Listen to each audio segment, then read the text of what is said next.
She grabbed the microphone, smiled at the room, and said, "We always hoped Daniel would find someone useful." The guests went quiet. Daniel looked at his plate.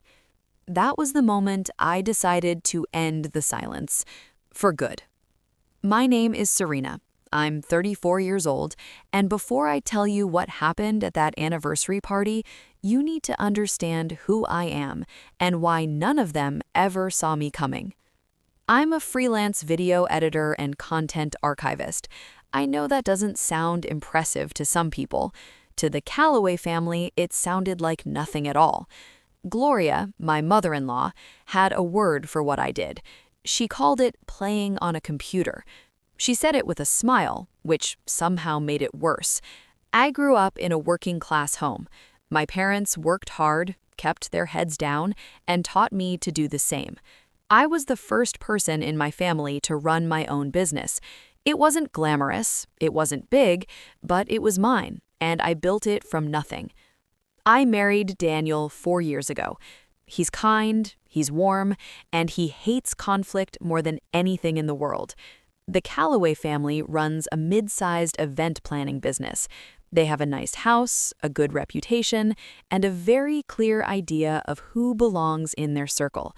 From the first dinner I attended, I felt it. The polite smiles that didn't reach the eyes, the questions that were really just comparisons. I wasn't what they wanted for Daniel. I wasn't flashy, I didn't have a fancy degree or a powerful last name, but I paid attention to everything, and I remembered everything. What they never considered was that someone who spends her career working with footage knows exactly what cameras capture. If someone in your life has made you feel like what you do doesn't matter, hit that subscribe button right now. I want to hear your story in the comments. Every single one of you belongs here. Let's go. And if this story speaks to you, click hype so others can find it too. Now, let me take you back 6 months before that anniversary party, back to Priya's wedding. Priya is Daniel's younger sister. She is, without question, the one they always praised, the prized child, the one every family decision quietly orbited around. Her wedding was the biggest event the Calloways had planned in years, and the whole family treated it like a royal occasion. I wanted to contribute something real, so I offered to edit the wedding highlight reel myself, as a gift, no charge. I spent weeks on it, hundreds of hours reviewing footage, cutting sequences, matching music to moments. I genuinely loved doing it. It felt like a way to finally be part of something in that family. When I handed it over to the videographer for final delivery, he looked through it carefully and said, "This is the cleanest edit I've ever received from a client. Seriously." I went home that night feeling, for once, like I belonged. Then came the rehearsal dinner. The long table, the candles, the smell of garlic bread and warm red wine filling the private dining room. Gloria stood up to speak, and in front of everyone announced that the wedding videographer had unfortunately needed to redo everything because the first draft had been unusable. She didn't say my name, she didn't have to. Every person at that table knew. I sat still. I kept my face neutral. Inside, something cold and quiet settled in my chest. Later that evening, I slipped away to find the videographer privately. I asked him directly. He looked uncomfortable. "Serena, your edit was perfect.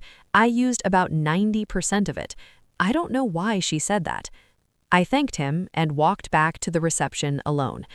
I passed the back corridor near the venue's event office, and then I heard Gloria's voice, low and sharp, talking to a family friend near the bar. She didn't see me. "She doesn't really work," Gloria said. "She clicks buttons. Daniel deserves someone with real ambition." I stopped walking. The corridor felt narrower suddenly. The faint sound of the wedding band playing drifted in from the main hall. I looked up, and that's when I noticed the small black camera mounted in the upper corner of the corridor. Round lens, steady red light. Then I remembered something. Weeks before the wedding, during the venue walkthrough, I had seen Gloria arguing quietly with the venue coordinator near this same corridor. It had been tense. Then Gloria had pressed a thick envelope into the coordinator's hands. I had assumed it was some kind of vendor payment. I hadn't thought much of it. Now I was thinking about it. I found the venue manager near the entrance and asked him one question. "How long do you keep your CCTV footage?" He answered without hesitation. 90 days, he said. "We keep everything." I nodded slowly. "Good to know," I said, and I walked back into the reception. The weeks after Priya's wedding were quiet on the surface, but underneath, things were shifting. The Calloway family started planning a family portrait session.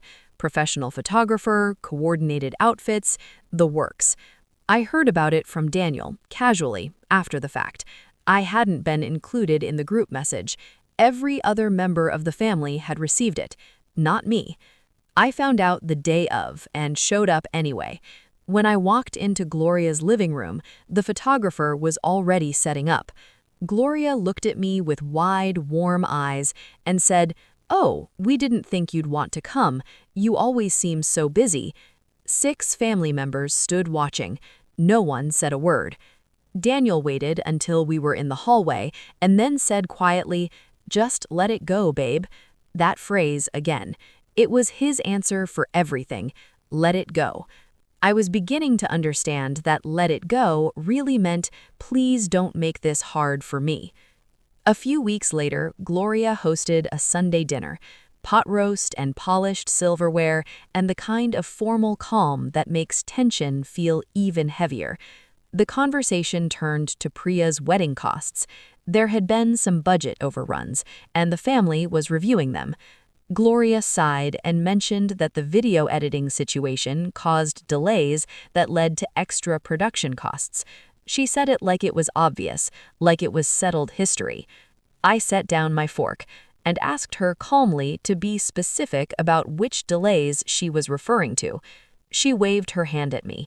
"You wouldn't understand the business side of things, sweetheart." I saw Daniel's father smile into his wine glass. No one at that table corrected her, not one person. Then came the move that was wrapped in the most careful, poisonous kindness. Gloria came to me privately one afternoon, voice soft, head tilted. "Serena, I've been thinking about you. I really have. I think it might be best if you stepped back from family events for a while. You seem stressed, and the last thing we want is tension on happy occasions." She reached out and touched my arm. "We just want everyone to be comfortable." I looked at her. I smiled. "Of course, Gloria," I said. "I completely understand."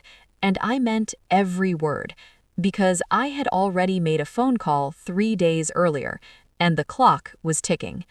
What they didn't know was that I had spent 12 years working with footage. I knew what cameras captured and what people forgot they captured. I knew how metadata worked. I knew how file timestamps told the truth even when people didn't, and I had started paying very close attention. I went back to the venue professionally. I contacted the manager and explained that I needed access to footage from a specific date in connection with a legal matter related to a business event. That was accurate. He pulled the records. What I saw on that screen confirmed what my gut had been telling me since the rehearsal dinner. The CCTV footage showed Gloria, clear as daylight, date and time stamped, handing a thick envelope of cash to the venue coordinator. The coordinator had then, according to internal booking records I later obtained, bumped a competing event planning company from a prime Saturday slot and given it to the Calloways. Gloria had paid someone to remove a business competitor. That was what had been in that envelope. But that wasn't the only thing I found. A source I won't name forwarded me email threads from the Calloway family business account. They had taken the wedding highlight reel I created, removed every trace of my involvement, and submitted it in their own portfolio to pitch new clients. They had used my work to win contracts. They had made money from it. And they had erased my name from every single frame. They had used me and then made me disappear. I didn't panic. I opened a folder on my desktop. I labeled it clearly. I organized everything by date. Then I waited. I was referred to Raymond Osei through a contact in my professional network. Raymond was a semi-retired attorney who had spent years handling contracts for mid-sized event businesses, including, it turned out, the Calloway family. He and Gloria had parted ways badly. Raymond had refused to help her bury a vendor dispute that involved invoices he believed were falsified. When he walked away, he kept his files. Our first meeting was in his small office near downtown. The room smelled like old wood and printer ink, and the particular quiet of a space where serious things get decided. Raymond was measured, precise, and completely unsentimental. He listened to everything I laid out without interrupting. When I finished, he was still for a moment. Then he said, "I always thought someone would come to me with this eventually. I just didn't expect it to take this long." He agreed to help me build a clean, documented case, not to burn the family down, but to formally protect my rights over work they had stolen and to put everything on record. While Raymond and I worked quietly, the Calloways grew louder. Gloria started talking openly about updating the family estate documents, conversations that casually made clear Serena was not part of any future the family was building. Priya posted the wedding highlight reel on the Callaway Business Instagram page. Full branding, beautiful caption, zero credit, not a single mention of my name. Gloria told Daniel one evening in the kitchen while I was in the next room, "You need a partner who understands what this family is building, Daniel." Daniel said nothing back. I heard the refrigerator open and close. I heard his footsteps. I heard nothing else. Then I overheard Gloria on the phone planning the Callaway family business anniversary celebration, a big event, upscale venue, long-term clients, business partners, the whole network, one room, one night, everything she had built, all in one place. I looked at my folder of files. I thought about Raymond's quiet confidence. I picked up my phone and started making arrangements. The banquet hall was warm and polished the night of the anniversary event. Soft lighting, round tables with white linens, and the faint sound of a string quartet near the entrance. The room smelled of fresh flowers and catered food, and the kind of money that likes to be seen. Gloria stood at the front in a deep green dress and gave a speech about integrity, creativity, and years of excellence. She was good, she was practiced. Behind her, on the projection screen, a short reel played. It included footage from Priya's wedding, my footage, her name on it, my work inside it. I was there because Daniel had insisted. Gloria had assumed I would sit quietly in the back and be grateful for the invitation. I found the event coordinator before the speeches ended. I had spoken with him professionally twice that week. He knew what I needed. We had arranged everything in advance. I gave him a small nod. He disappeared toward the AV booth. The projection screen changed. First, the wedding highlight reel appeared again, but this time the file properties were visible on screen. Metadata, original timestamps, my editor's signature embedded in the file at the point of creation, visible to anyone who knew what they were looking at. My name, my work, documented and undeniable. Then the CCTV footage played. Gloria and the coordinator, the envelope, the date stamp in the bottom right corner, crisp, clear, unmistakable.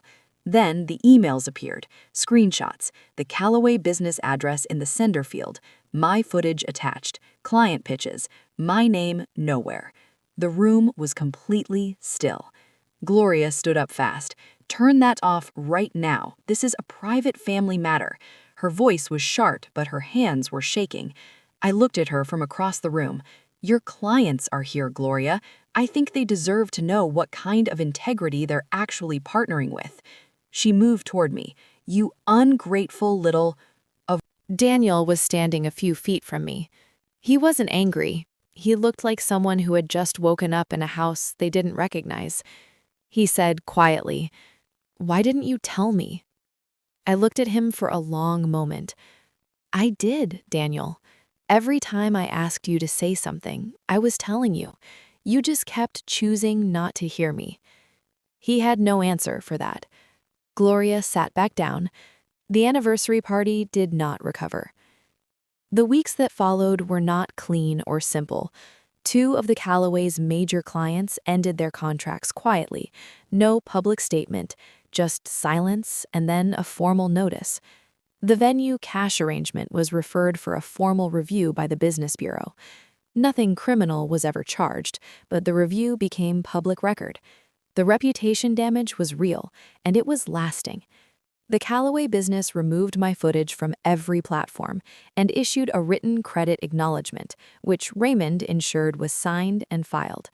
My name went back onto my work, officially, legally, permanently.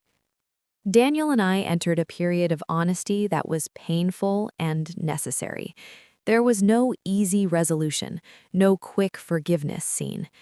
I moved into my own apartment for a while, not because I had lost, because I needed to stand on ground that was entirely my own. My freelance profile went up with a properly credited wedding reel included. Within a month, I had 3 new long-term clients, real ones, people who valued the work for what it actually was. They called me useless at a wedding, but useless people don't build evidence files. They don't have lawyers on speed dial, and they certainly don't bring down a room full of clients with nothing but the truth and a thumb drive. If someone took your work, used it, and erased your name, I see you. Drop your story in the comments. Tell me what they took and whether you ever got it back. Every creator who has been silenced deserves to be heard. Subscribe so you never miss a story like this one, and click Hype to help this reach every person out there who's been used and overlooked. Did this story hit home? Let me know by liking the video and sharing your thoughts in the comments. Click Hype to help this story find others who felt the same way. Your support makes a huge difference, and honestly, it's what keeps these stories going.